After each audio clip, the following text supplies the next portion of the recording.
Now, I think one of the conventions by which we tend to be fooled more than almost any other is time.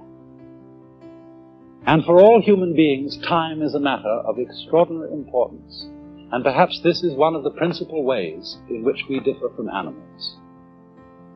Because man has been called a time-binding animal. That is to say, a creature who is vividly aware of the fact that his life moves, as it were, along a line from the past through the present and into the future. Animals apparently live pretty much moment by moment. They don't appear to have very strong memories. But because man has a strong memory, he is able to bear the past in mind and, as it were, cast it forward into visions of the future based upon what has happened in the past.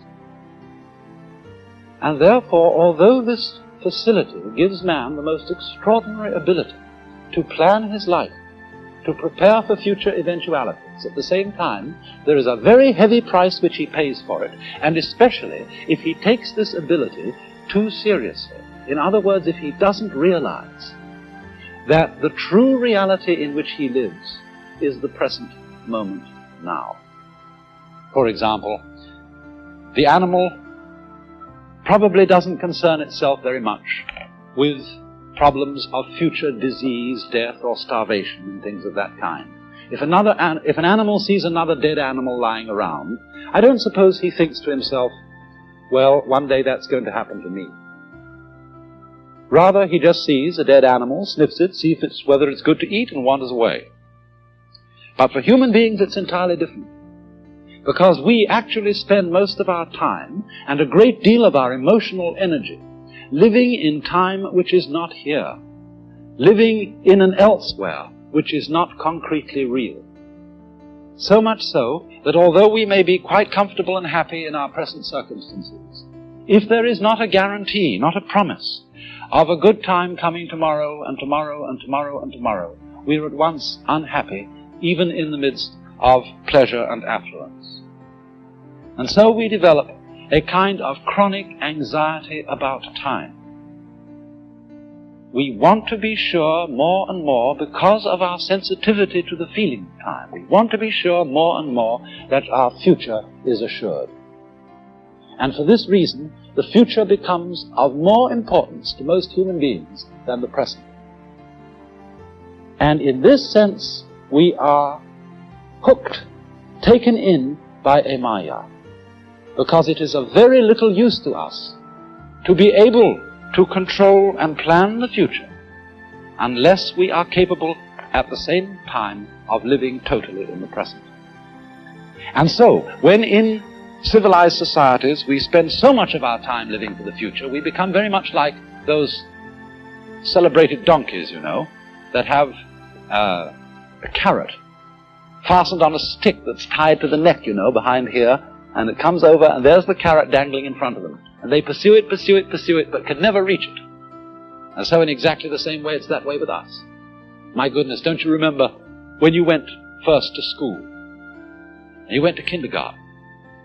And in kindergarten, the idea was to push along so that you could get into first grade, and then push along so that you could get into second grade, third grade, and so on, going up and up. And then you went to high school, and this was a great transition in life. And now the pressure is being put on. You must get ahead. You must go up the grades and finally be good enough to get to college. And then when you get to college, you're still going step by step, up to the great moment in which you're ready to go out into the world. And then when you get out into this famous world, comes the struggle for success in profession or business. And again, there seems to be a ladder before you, something for which you're reaching all the time. And then, suddenly, when you're about 40 or 45 years old in the middle of life, you wake up one day and say, I've arrived. And by Jove, I feel pretty much the same as I've always felt. In fact, I'm not so sure that I don't feel a little bit cheated. Because, you see, you were fooled. You were always living for somewhere where you aren't. And while, as I said, it is of tremendous use for us to be able to look ahead in this way and to plan, there is no use planning for a future, which when you get to it and it becomes a present, you won't be there. You'll be living in some other future which hasn't yet arrived. And so in this way, one is never able actually to inherit and enjoy the fruits of one's action. You can't live at all unless you can live fully now. And because now is never satisfactory, because we're never really living in it, we get more and more avid to go ahead and pursue the future. We develop our technology to a fantastic ability, where we can more and more fulfill our desires for the future almost immediately, working towards a sort of push-button world. But have you ever stopped to think what the world would be like if you could fulfill every wish the moment you wished it? Suppose, for example, on going to bed at night, you could always dream whatever you wanted to dream.